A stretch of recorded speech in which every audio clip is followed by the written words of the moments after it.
जी रविकांत जी। तो मामला पूरी तरह से कांग्रेस के लिए कहा जाए तो एकदम बिगड़ता हुआ नजर आया। और खाली अब मध्य खत्म ही प्रदेश हो गया आने वाली, उसमें। लेकिन हैं? छत्तीसगढ़ कैसे हाथ से चला गया? छत्तीसगढ़ में डाउट तो था मुझे, लेकिन ऐसा नहीं था। मुझे ये पता था कि वहां पे मेजोरिटी तो मिल रही है कांग्रेस को, लेकिन मामला बहुत करीब रहेगा। मुझे लगता है कि टीएस सिंह देव बैठ गए और उनके एरिया जो आसपास का था वो तो मुझे पता था कि वहां पे बीजेपी चुनाव जीत रही है। इसका मतलब है कि टीएस सिंह देव को किनारे करना ये भारी पड़ गया।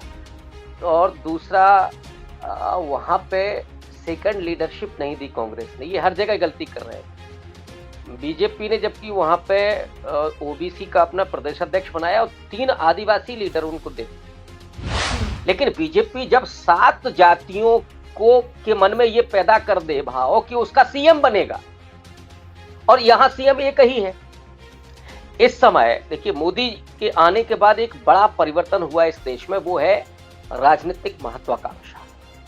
उन समाजों में भी वो राजनीतिक महत्वाकांक्षा गई जो बेचारे केवल वोटर हुआ करते थे, जैसे अति पिछड़ा समाज है।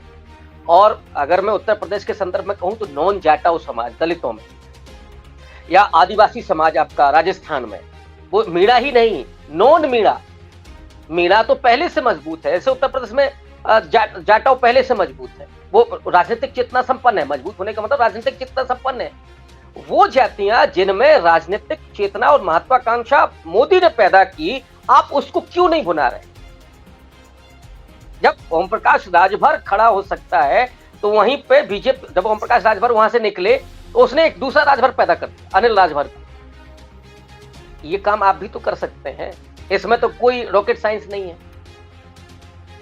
लेकिन सर, ये सवाल तो पहले नहीं उठाया जा रहा था। जैसे ही कांग्रेस जो है 3 राज्य में सत्ता गवाती हुई, या जहां पर वो आ सकती थी वहां वो ना आती हुई नजर आ रही है, तब शायद ये सारी बातें आ रही है। हमारे साथ राशिद, विश्लेषण उसी चीज का होता है ना कि कहां पे कमी हम देख रहे हैं। देखिए, मैंने भी बराबर इस बात को कहा कि अगर वसुंधरा राजे का फैक्टर काम कर गया, वो अगर एंटी गया, तो वहां पर बीजेपी चुनाव हार जाएगी।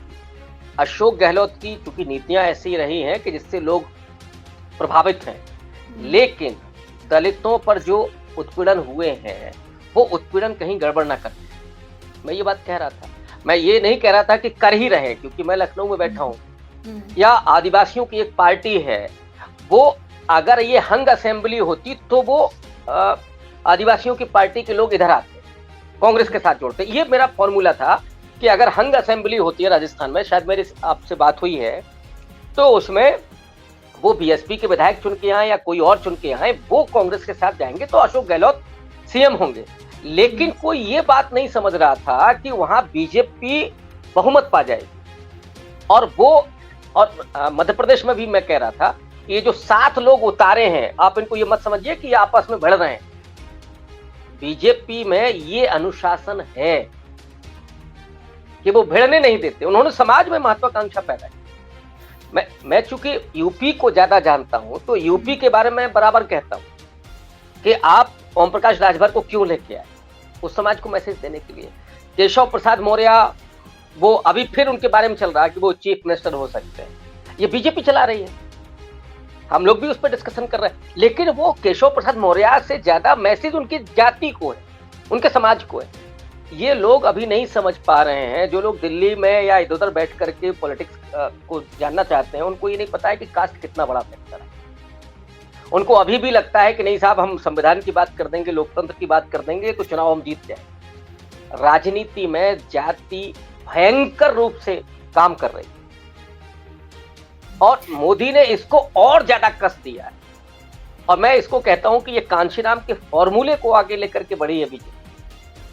उस जाति की चेतना को जो कांशीराम साहब ने पैदा किया था, उसको सीधा भुनाया बीजेपी ने। अब आपके इसके काउंटर में अगर कुछ है तो आप उसके काउंटर में आप या तो धर्म को ले आए, तो धर्म तो ऑलरेडी बीजेपी के पास है। इसके काउंटर में यह है कि आप उसी जाति से एक दूसरा नेता पैदा कर। वही गलती अखिलेश यादव ने की थी। बहुत हम लोग बात कर रहे थे, और मैंने 6 महीने बात की कि समाजवादी पार्टी ने, जो 1 महीना बचा, मुझे खेल समझ में आ गया। मैंने कहा समाजवादी पार्टी चुनाव हार रही है। अब इसको लोग उस ढंग से लेते हैं कि आप तो देखिए आप गलत बोल रहे हैं। अरे भाई, मैं थोड़ी वोट डालने जा रहा हूं, वोट तो पब्लिक दे रही है, और पब्लिक को बीजेपी समझा ले गई है कि सपा आएगी तो क्या करेगी। तो अति पिछड़ा ने वोट नहीं किया, दलितों ने वोट नहीं किया सपा को, और अखिलेश यादव फरसा लेकर के घूम रहे थे। अपर कास्ट बीजेपी के अलावा किसी को वोट नहीं करेगा, ये राहुल गांधी भी समझ ले, मल्लिकार्जुन खड़गे भी समझ ले, अखिलेश यादव भी समझ ले। जब तक ये भ्रम में रहेंगे कि अपर कास्ट हमको वोट कर सकता है, और ये इतनी बेहतरीन स्ट्रेटजी है बीजेपी की। अभी लोकसभा चुनाव आएगा, आप देखिएगा, मैं आज कह रहा हूं ये बात, लोकसभा चुनाव तक आते आते आपको ये नैरेटिव बनते हुए दिखाई देगा कि उत्तर प्रदेश में ब्राह्मण ना रहा, और इस गुगली में वो फंसाएंगे तो अखिलेश यादव तुरंत फरसा उठाएंगे और ब्राह्मणों के वोट के लिए घूमने लगेंगे, और वो यहीं से खेल कर जाएंगे। आपकी अपनी कॉन्स्टिट्यूएंसी है, आप उसको, अब आप जैसे मध्य प्रदेश में चुनाव हारने का एक और बड़ा रीजन है, मैं उस बात को उस समय नहीं कह रहा था क्योंकि मैं फील्ड पे नहीं था, तो मैं उतना चीजों को नहीं समझ रहा था, कि जो हमारे पास मैसेज आ रहे थे कि आप राहुल गांधी जाति जनगणना की बात कर रहे हैं, ओबीसी की बात कर रहे हैं, लेकिन जब टिकट आपने बांटे तो आपने मोस्टली सवर्ण को दे दिए टिकट, और वही टिकट सवर्णों को बीजेपी दे रही है।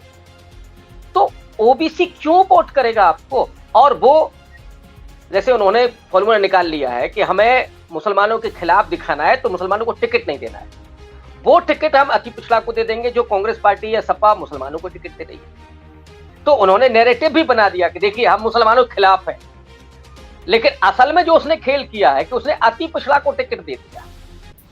ये केवल नैरेटिव है, मुसलमानों के खिलाफ जो पूरा कैंपेन है वो एक डर है विपक्ष की पार्टी को फंसाने के लिए।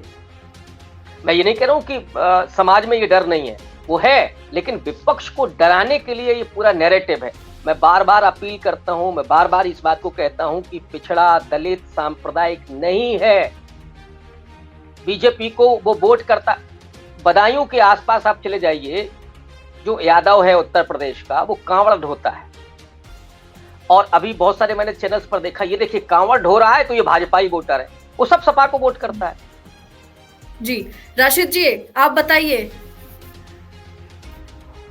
अदिति जी, मेरा रविकांत जी से पुराना भी इस बारे में वार्तालाप हो चुका है किसी दूसरे प्लेटफॉर्म पे 2 साल पहले। मैं पूछना, ये इसमें तो कोई दो राय नहीं है कि भारत के अंदर, मैंने पिछले वक्तव्य में कहा कि कृषि प्रधान देश की जगह इसे अगर जाति प्रधान देश कहा जाए तो कोई मुजायका नहीं होगा, इसमें कोई दो राय नहीं है। लेकिन आप ये बताइए, छत्तीसगढ़ के अंदर भारतीय जनता पार्टी के पास कोई चेहरा ही नहीं था। मध्य प्रदेश में तो 7 चेहरे थे और राजस्थान में भी 7 चेहरे थे, लेकिन छत्तीसगढ़ में जो 34% आदिवासी सबसे बड़ा समाज, वहां का सबसे बड़ा नेता जो 2 बार भारतीय जनता पार्टी का अध्यक्ष रहा हो, वो कांग्रेस में चला गया। उसके बावजूद भी छत्तीसगढ़ में फिर कैसे कांग्रेस हार जाती है और भारतीय जनता पार्टी कैसे जीत जाती है? आदिवासियों का सबसे बड़ा नेता तो चला गया वहां, रमन सिंह को लगा रखा है बर्फ में, फिर भी कांग्रेस हारी शानदार काम करने के बावजूद। तो क्या वहां पर किसी और देश के लोग रहते हैं, भारत के लोग नहीं रहते? जातिवाद वहां पर नहीं है क्या? उसकी वजह मैं आपको बताऊं, मैं रविकांत सर जी से बहुत ही इज्जत के साथ डिफर करूंगा। इनसे मेरी 2 साल पहले बात हुई थी, जब बहुजन समाज पार्टी को बात हुई थी कि 50 सीटों से ज्यादा मिल रही थी। मैंने कहा मुझे नहीं लगता 20-25 से ऊपर हो, और वो देखिए क्या हुआ था। वजह उसकी यह है कि हिंदी पट्टी पर जातिवाद एक मुद्दा था, काशीराम जी के समय में बनाया गया था, मुलायम सिंह ने बनाया था, पिछड़ों को जोड़ा था। पिछड़ों को सब कुछ जोड़ने के बावजूद भी, 37% वोट लेने के बावजूद भी अखिलेश यादव फिर भी हार गए चुनाव। 12, 13, 14, 15, 16% पिछड़ों का वोट छीन लिया था भारतीय जनता पार्टी से अखिलेश यादव ने 2022 के चुनाव में। 21% से 37% पे आ गया था गठबंधन टोटल मिला के अखिलेश यादव का। लेकिन मैं आपको बताता हूं कि इस बार और काशीराम के टाइम में इस बार में एक बड़ा फर्क है। वो फर्क ये है कि इस हिंदी पट्टी पर आप देख लीजिए, एससी समाज हो, एसटी समाज हो या बाकी ओबीसी समाज हो, इसको एक सूत्र में पिरोने में कामयाब रही है भारतीय जनता पार्टी। 7 लोग उतार दिए, बिल्कुल मान लिया गया, हर एक वर्ग को लग रहा था मेरा मुख्यमंत्री बन जाएगा। लेकिन ये मेघवाल खाली राजस्थान का नहीं बदला है, 13% मेघवाल मध्य प्रदेश में भी है, वो वहां भी बदल गया है। वहां तो कोई मेघवाल नेता ही नहीं था इतना बड़ा जितना कि यहाँ पे मेघवाल कानून मंत्री हैं। वजह उसकी यह है कि जब पूरे देश में मैं पूरी बात कर लूं सर, पूरे देश में ये वाली बात चला दी गई है, हिंदुत्व के एतबार से चुनाव लड़ा है, जहां योजनाएं बदल जाती हैं, अखिलेश इधर अशोक गहलोत की योजना में और शिवराज की योजना में जमीन आसमान का फर्क हो गया। योजना तो योजना है, इसकी कोई शक्ल नहीं होती। वो योजना लाडली बहन की योजना तो मानी जा रहा है कि बहुत मजबूत, आपकी बात नहीं कर रहा हूं, जो चल रहा है परसेप्शन, लेकिन अशोक गहलोत की योजना में कौन से कांटे लग रहे थे साहब? वजह उसकी यह है कि एक चीज की तरफ जो कांग्रेस आ नहीं सकती, उसके डीएनए में नहीं है ये। हिंदुत्व की पिच पर जब भारतीय जनता पार्टी शानदार प्रदर्शन कर रही है, अब इस 2024 में देख लीजिएगा, हमास भी और कन्हैया लाल भी आ जाएगा। राजस्थान के अंदर लेकर आया अर्जेंटीना, वो मैंने आप पिछले वक्तव्य में बताया, मालवीय। तो कहने का मतलब यह है कि ये पूरी बेल्ट पर, वरना फिर जो है आंध्र प्रदेश में क्यों नकार दिया भारतीय जनता पार्टी को, वहां कांग्रेस को क्यों लिया है? वहां तो जनक है, केसीआर तो जनक है रेवड़ी बांटने का, सबसे पुराना आदमी वो है वेलफेयर स्कीम देने वाला। बात यह है कि जब एससी को, ओबीसी को, एसटी को आप हिंदू बना देंगे, स्पिरिट डाल देंगे धर्म की, तो उस समय फिर यही होगा जो मध्य प्रदेश में हुआ। ये होगा जब सारी की सारी योजनाएं धरी रह गई अशोक गहलोत की राजस्थान के अंदर। वरना फिर छत्तीसगढ़ में बता दीजिए आप हमें कि छत्तीसगढ़ के अंदर 34% आदिवासी होने के बावजूद और छत्तीसगढ़िया सबसे बढ़िया होने के बावजूद और शानदार काम करने के बावजूद वहां का वोटर कांग्रेस को वोट क्यों नहीं दे रहा था? उन्हीं की बिरादरी का आदमी था, बड़े बड़े नेता वहां आ गए थे। राशिद जी देखिए, आप जो बात कह रहे हैं इसी को मैं समझता हूं कि यही एक डर है जो आप छत्तीसगढ़ से ही हम लेते हैं। छत्तीसगढ़ में आपने कहा कि बीजेपी के पास कोई लीडर नहीं था, यहाँ भूपेश बघेल के खिलाफ एंटी इनकम्बेंसी थी। बीजेपी के पास 3 आदिवासी नेता थे, उनका प्रदेश अध्यक्ष भी शायद कुर्मी बिरादरी से ही था। वो बात लगे उतने बड़े स्टेचर का नहीं था, लेकिन बीजेपी वो काम करने में कामयाब हुई जो उसको दिखा। आदिवासियों के खिलाफ जो उत्पीड़न हुआ वो शायद उतना खबर में नहीं आया। आदिवासियों ने पूरा वोट किया है बीजेपी को वहाँ, और आपने वहाँ आदिवासियों के लिए, भाई अडानी का विरोध कर रहे हैं राहुल गांधी, और अडानी का वहाँ सब चल रहा है पूरा प्रोजेक्ट, तो असल में वो नहीं है। ये बघेल साहब भी राम वनगमन पथ बना रहे थे, वो तो लगातार हिंदुत्व की पुष्प पे खेल रहे थे। कमलनाथ तो बाबा बागेश्वर के यहाँ बैठे हुए थे जो हिंदू राष्ट्र की बात करता है, वो दिन भर माथा रंगे रहते, तो उससे नहीं है। लेकिन रविकांत सर वो नहीं है, वो सचिन तेंदुलकर के सामने बहुत छोटे प्लेयर हैं। कमलनाथ ने उस पिच पे जाकर तो गलती की, वहां तो वो बिल्कुल सिक्सर मारने वाले लोग हैं। वही तो कह रहा हूँ, मैं वही तो कह रहा हूँ। तो आप ये मत कहिए कि वो जो दलित है, ओबीसी है, हिंदू हो गए। अरे हिंदू तो वो पहले से था, ऐसा नहीं है कि काशीराम के समय सर वो जाति में बटा था। काशीराम का उस समय कहना ही सर ये था कि आप अगर हिंदुत्व को, आप नफरतों को खत्म करना चाहते हैं तो आप जाति में बांट दीजिए। उसी में कामयाब ये लोग हुए भी हैं, जितने भी ओबीसी नेता हैं, बेनीलाल प्रसाद वर्मा, सोनेलाल पटेल, आप तो मुझसे ज्यादा जानते हैं। लेकिन अब जो आकर भारतीय जनता पार्टी ने ये वाला काम किया है ना सर, ये पूरा छत्तीसगढ़, राजस्थान, मध्य प्रदेश इसी सूत्र में पिरोता दिखाई दे रहा है जी। लेकिन बात ये भी है ना, मैं एक बात कह दूं अदिति जी, एक बात कह दूं। देखिए, अगर मैं एक ही उदाहरण उठाता हूँ उत्तर प्रदेश से, अगर हिंदुत्व का कार्ड होता तो ये ओम प्रकाश राजभर और संजय निषाद के सामने घुटने क्यों उठे? बताइए मुझे, कौन जीत लेते ना चुनाव? देखिए, अमित शाह अगर ओम प्रकाश राजभर को लेते हैं, संजय इसका जवाब दे रहा हूँ सर, इसका जवाब दे रहा हूँ सर। इसका जवाब ये है कि जब अखिलेश यादव ने अपना गठबंधन विस्तार किया, राजभर भी थे, तमाम लोग थे, उस समय अपनी पिच चेंज करते हुए अमित शाह जी ने 10% वोट मायावती के वोट बैंक का छीन करके अपनी सरकार दोबारा बनवा दी। लेकिन ओबीसी का सबसे बड़ा चाणक्य अगर भारत में कोई इस वक्त है ना, इस वाली पॉलिटिक्स को समझने के लिए, मेरी नजर में वो अमित शाह है। 2 सीटों पे असर डालने वाला एक राजभर, उसको प्रधानमंत्री की बराबर में सिर्फ इसलिए खड़े कर देते हैं क्योंकि वो जानते हैं कि छोटा छोटा सा वोट जो है जातियों का मैं जोड़ना चाहता हूँ। लेकिन उसके अंदर जो चस्का लगाया जा रहा है ना, मैं वो बताना चाह रहा हूँ, उसके अंदर जो टोटल इन चीजों को जोड़ा जा रहा है वो धर्म की राजनीति से जोड़ा जा रहा है, वरना ये लोग नहीं जुड़ पाते। नेता जुड़ सकते हैं, लोग नहीं जुड़ पाते। लोगों के सामने जो स्पिरिट डाल दी गई है ना रविकांत सर, वो धर्म की है, वरना भी छत्तीसगढ़ के अंदर भी जातिवाद हावी हो जाता। नंद कुमार साय जैसा नेता चला। रशीद जी, अगर हम सिर्फ तुष्टीकरण की राजनीति की बात करें, जिस पार्टी पर हम ये आरोप लगाते हैं, भारतीय जनता पार्टी वाकई करती है, ऐसा नहीं करती, खूब करती है, लेकिन इसका असर हमने बंगाल चुनाव में नहीं देखा। बंगाल चुनाव में बहुत ध्रुवीकरण करने की कोशिश की गई, ममता बनर्जी को बांग्लादेश से आई हुई मुसलमान तक कहा गया, उसके बावजूद भी वहां पर एग्जिट पोल में दिखाया गया भारतीय जनता पार्टी की जीत हो रही है और लहर भी कुछ इस तरह का था। लेकिन आज की तरह बंगाल के जब नतीजे या रुझान आने शुरू हुए, धीरे धीरे मामला पूरी तरह से पलटता हुआ नजर आया। तो वहां पर बंगाल के बारे में अदिति जी, इसका जवाब छोटा सा ये है, बहुत संक्षिप्त सा, कि पहली बात तो मैं ये बता दूं आपको, 30% वहां मुसलमान है, 29%। बाकी रेस्ट ऑफ जो वोट है 70% नॉन मुस्लिम का, उसके अंदर 55% वोट वो भारतीय जनता पार्टी को गया है। आप अगर कर्नाटक में ये सोच रहे हैं कि भारतीय जनता पार्टी जीत गई, मैं तो नहीं मानता। मैंने अपने प्रोग्राम में तो कहा देश नीति पे 2% वोट वहां बढ़ गया है भारतीय जनता पार्टी का। आप अगर कहने कि हिमाचल के अंदर जो है कांग्रेस ने बदल दिया, मैं नहीं मानूंगा। सिर्फ 5 से 15 हजार वोट टोटल वोट में, पूरे हिमाचल प्रदेश के वोट में कम आया है वोट सिर्फ, वरना भारतीय जनता पार्टी वहां भी बहुत जबरदस्त मजबूत है। तो बंगाल के अंदर एक फैक्टर तो ये है कि वहां का जो रेस्ट ऑफ द वोट है मुस्लिम को छोड़ करके, उसका 55% वोट भारतीय जनता पार्टी को गया, पहली बात।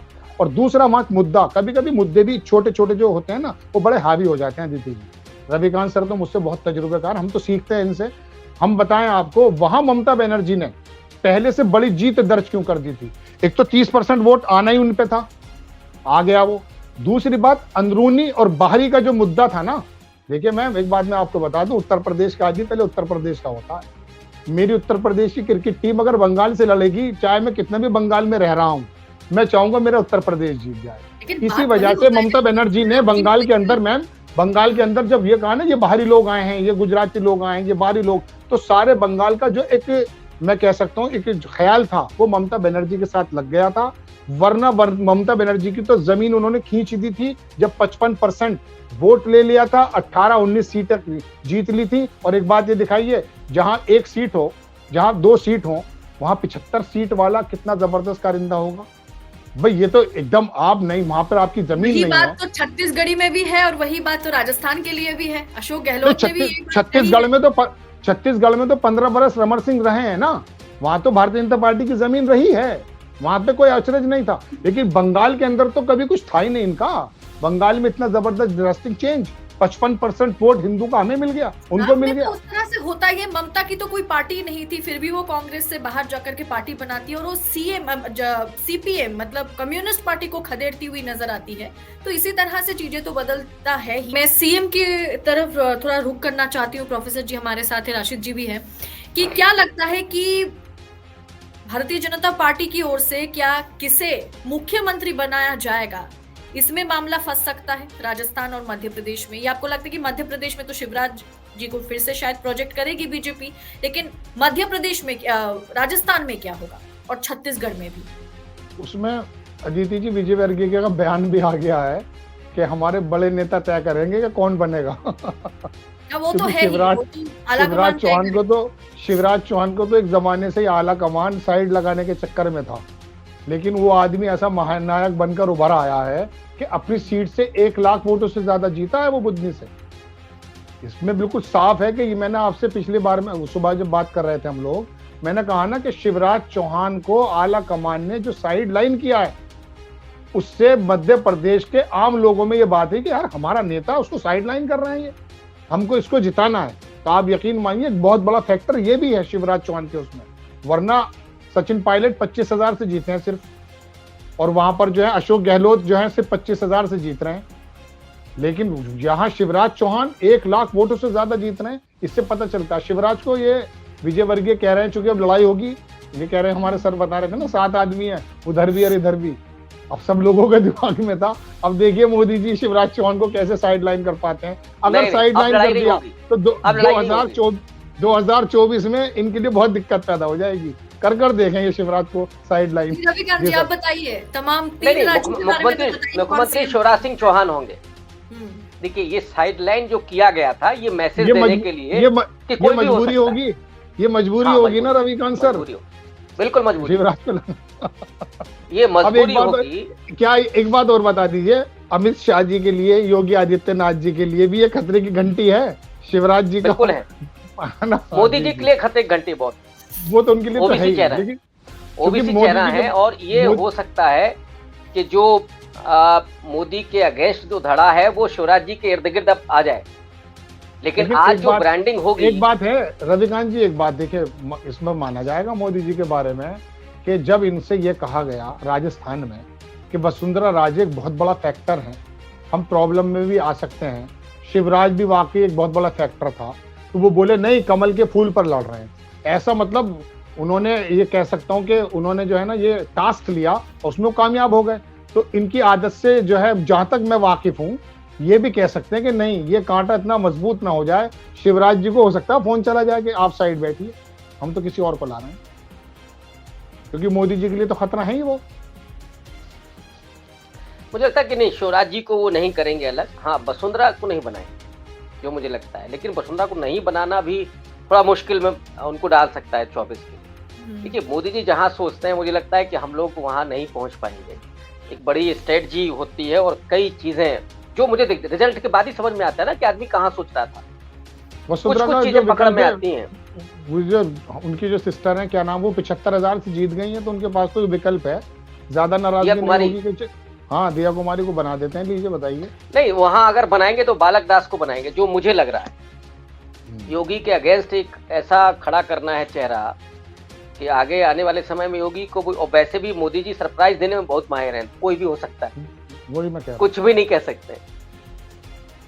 तो अभी हम, हाँ, शिवराज सिंह चौहान ने अपने आप को इतना मजबूत कर लिया कि उनको हटाना मुश्किल। राजस्थान में कुछ भी हो सकता है। जी, तो फिलहाल लाइव को यहीं पर रोकते हैं और आप सबसे फिर होगी मुलाकात देश नीति के प्लेटफॉर्म पर। बहुत बहुत शुक्रिया देश नीति के साथ जुड़ने के लिए।